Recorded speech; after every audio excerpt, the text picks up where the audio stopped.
प्रिय विद्यार्थियों, आज हमारा टॉपिक रहेगा ब्रिटिश साम्राज्य के अंतर्गत भारतीय प्रशासन, यानी कि ईस्ट इंडिया कंपनी, या यूँ कहें कि अंग्रेज़, या यूँ कहें कि ब्रिटिश शासन या ब्रिटिश साम्राज्य। उनके आने के बाद उन्होंने अपनी सुविधा से भारत में क्या संवैधानिक प्रशासनिक कार्य किए, वो हमारा आज के व्याख्यान का केंद्र बिंदु रहेगा। आप जानते हैं कि वर्ष 1600 में ईस्ट इंडिया कंपनी की स्थापना हुई और 1765 में इसके व्यापारिक कंपनी से शासकीय निकाय में रूपांतरित होने से भारतीय शासन एवं राज्य व्यवस्था पर व्यापक प्रभाव पड़ा। 1765 में एक और घटना हुई थी, आप जानते हैं, इलाहाबाद की संधि। लेकिन कंपनी शासन के अधीन 1773 और 1858 के बीच और फिर 1947 तक ब्रिटिश क्राउन के अंतर्गत शासन व्यापक एवं पर्याप्त संवैधानिक तथा प्रशासनिक और न्यायिक परिवर्तनों का साक्षी रहा है। इन परिवर्तनों की प्रकृति और उद्देश्य ब्रिटिश साम्राज्यवादी विचारधारा को पोषित करना था, लेकिन अनजाने में उन्होंने भारत की राजनीतिक एवं प्रशासनिक व्यवस्था में आधुनिक राज्य के तत्वों का समावेश भी किया। आप समझ रहे हैं इसको कि उन्होंने किया ये सब कार्य कर तो वो अपनी सुविधा के लिए रहे थे, लेकिन उससे भारतीयों को भी लाभ मिला। इलाहाबाद की संधि जो हुई बक्सर के युद्ध के पश्चात, बक्सर का युद्ध आप जानते हैं 1764 में हुआ, फिर 1765 में इलाहाबाद की संधि। और इलाहाबाद की संधि के बाद क्लाइव ने, जो उस समय मुग़ल बादशाह शाह आलम द्वितीय था, से एक फरमान यानी कि आदेश के द्वारा बंगाल, बिहार और उड़ीसा के दीवानी जो राजस्व वसूल करने के अधिकार हैं वो प्राप्त कर लिए। इसके बदले ईस्ट इंडिया कंपनी ने बादशाह को 26 लाख रुपए वार्षिक देना स्वीकार किया। अवध का नवाब सुजाउद्दौला भी कंपनी का पेंशनर बन चुका था। कंपनी के 2 उप दीवान नियुक्त हुए कंपनी की तरफ से, बंगाल के लिए मोहम्मद रज़ा और बिहार के लिए राजा सिताब राय।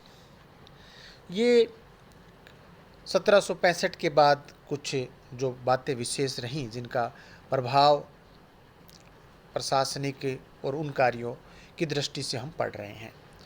1767 एक मार्केबल रहेगा जब हमें बात करते हैं एडमिनिस्ट्रेशन की, जब हम बात करते हैं कॉन्स्टिट्यूशनल डेवलपमेंट की, तो 1767 में ब्रिटिश सरकार द्वारा भारतीय प्रशासन में हस्तक्षेप की पहली घटना 1767 में हुई, जब ब्रिटिश सरकार ने कंपनी की 40 लाख पाउंड की विशाल वार्षिक आय में से 10% हिस्से की मांग की। अब ये अंग्रेज़ों का इंटरनल मामला है। जो ब्रिटिश सरकार है वो देख रही है कि कंपनी बहुत अधिक मुनाफा कमा रही है, तो उन्होंने, वहाँ की सरकार ने कंपनी से 10% हिस्से की मांग कर ली। तो ये ब्रिटिश सरकार का भारतीय प्रशासन में, अब भारतीय प्रशासन उस समय कौन संभाल रहा था? ईस्ट इंडिया कंपनी संभाल रही थी, उसमें सीधा हस्तक्षेप था।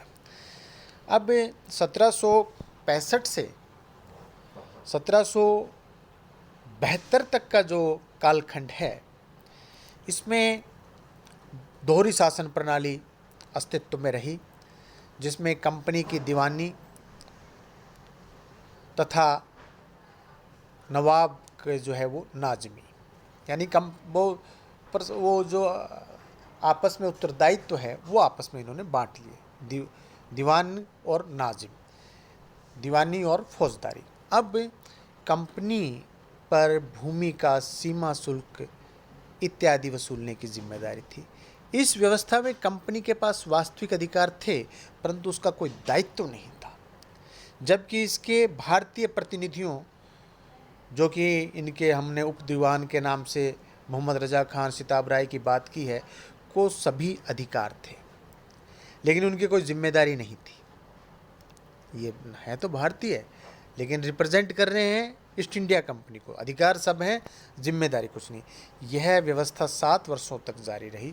और इस अवधि की बात करें, इसके हाइलाइट्स की बात करें, तो इसमें पहला, कंपनी के कर्मचारियों के मध्य भ्रष्टाचार चरमोत्कर्ष पर पहुंच गया और उन्होंने निजी व्यापार के द्वारा अकूत धन कमाया। दूसरा, अत्यधिक भू राजस्व की वसूली हुई, किसानों का उत्पीड़न हुआ। तीसरा, कंपनी दिवालियेपन की कगार पर पहुंच गई, जबकि उसके कर्मचारी मालामाल हो गए। तो ये इसके मुख्य बिंदु रहे। दोहरी शासन प्रणाली की इसकी कमियां रहीं।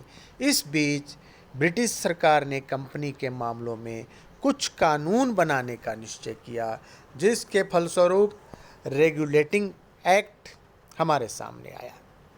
कंपनी के डायरेक्टर्स को कहा गया कि अब वे राजस्व से संबंधित सभी मामलों तथा दीवानी एवं सैन्य प्रशासन के संबंध में किए गए सभी कार्यों से सरकार को अवगत करवाएंगे। ठीक है, अभी तक तो ये ब्रिटिश सरकार को कुछ वो नहीं था, लेकिन अब ब्रिटिश सरकार कह रही है कि हमें आप सूचनाएं देंगे।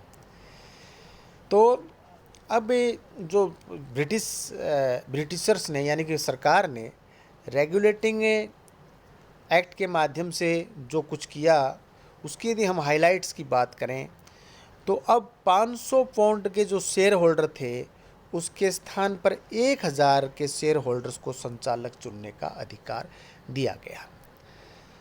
दूसरा, संचालक मंडल का कार्यकाल 4 वर्ष कर दिया गया।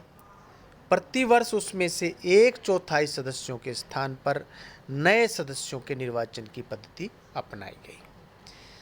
अगला बिंदु, बंगाल में एक प्रशासक मंडल गठित किया गया, जिसमें गवर्नर जनरल तथा 4 काउंसलर्स नियुक्त किए गए। ये पार्षद नागरिक तथा सैन्य प्रशासन से संबंधित थे। ये जो काउंसलर थे, ये सिविल और जो ये मिलिट्री जो एडमिनिस्ट्रेशन है, इससे संबंध थे। इस काउंसिल में निर्णय बहुमत के आधार पर लिए जाते थे। इस अधिनियम द्वारा मंडल में वारेन हेस्टिंग्स को गवर्नर जनरल के रूप में तथा क्लेवरिंग, मानसल, बरवेल एवं फिलिप फ्रांसिस को काउंसलर्स के रूप में नियुक्त किया गया।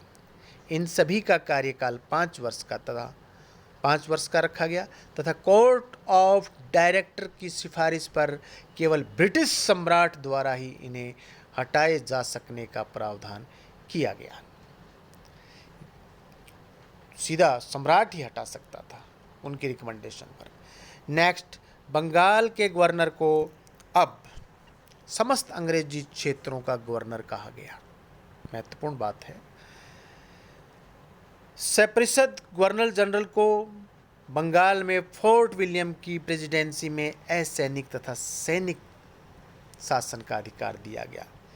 कुछ मामलों में उसे बंबई तथा मद्रास की प्रेसिडेंसियों का अधीक्षण, यानी कि उनका भी सुप्रिटेंडेंट बनाया गया।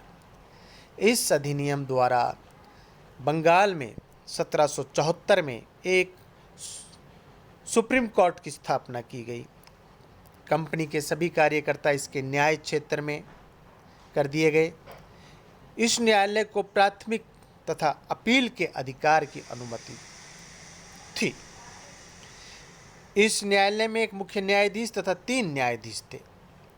सर अली जहाँ अम्पी को सुप्रीम कोर्ट का प्रथम मुख्य न्यायाधीश नियुक्त किया गया था। नाम दोहरा रहा हूँ, सर अली जहाँ अम्पी, सर अली जहाँ अम्पी। उच्चतम न्यायालय में अंग्रेज तथा भारतीय सभी न्याय के लिए अपील कर सकते थे। यहाँ इंग्लैंड में प्रचलित न्यायिक विधियों के अनुसार न्याय की व्यवस्था थी। ठीक है, ये लाइन जो मैंने बोली है कि जो कानून जो है वो कहाँ का है, इंग्लैंड का है, उनके अनुसार ही हमारे यहाँ डिसीजन होना था। न्यायालयों को भी यह अधिकार था कि वह कंपनी और सम्राट की सेवा में लगे व्यक्तियों के विरुद्ध मामले, कार्यवाही अथवा शिकायत की सुनवाई कर सकता था। नेक्स्ट, कानून बनाने का अधिकार गवर्नर जनरल तथा उसकी परिषद को दे दिया गया, परंतु इन कानूनों को लागू करने से पूर्व भारत सचिव से अनुमति प्राप्त करना अनिवार्य था। नेक्स्ट, कंपनी के कर्मचारियों के निजी व्यापार को पूर्णतया प्रतिबंधित कर दिया गया। यानी अब कंपनी के कर्मचारी अपना कोई निजी पर्सनल जो वो बिजनेस है, व्यापार है, वो नहीं कर सकेंगे। नेक्स्ट, कर्मचारियों के लिए वेतन वृद्धि की गई तथा उन्हें नजराना, घूस, रिश्वत, भेंट आदि लेने की मनाही कर दी गई। तो ये रेगुलेटिंग एक्ट की कुछ मुख्य बातें थीं। हालांकि इसमें कुछ संशोधन भी किए गए।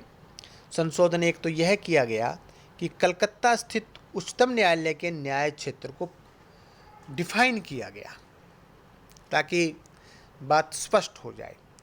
दूसरा, राजस्व एकत्रित करने की व्यवस्था में कोई रुकावट न डाली जाए, ये भी इसमें एक संशोधन किया गया। और अंतिम संशोधन, कानून बनाते तथा उसका क्रियान्वयन करते समय भारतीयों के सामाजिक तथा धार्मिक रीति रिवाजों का सम्मान किया जाए। ये इस प्रकार से रेगुलेटिंग एक्ट जो सरकार थी इंग्लैंड की, उसके द्वारा बनाया गया, क्योंकि इंग्लैंड की सरकार को लग रहा था कि ईस्ट इंडिया कंपनी भारत में मनमानी कर रही है, ईस्ट इंडिया कंपनी बहुत मुनाफा कमा रही है, ईस्ट इंडिया कंपनी के जो कर्मचारी हैं, अधिकारी हैं, वे जहां बहुत अधिक स्वयं संपत्ति अर्जित कर रहे हैं, वहीं भारतीय जो जनता है उसका उत्पीड़न भी हो रहा है।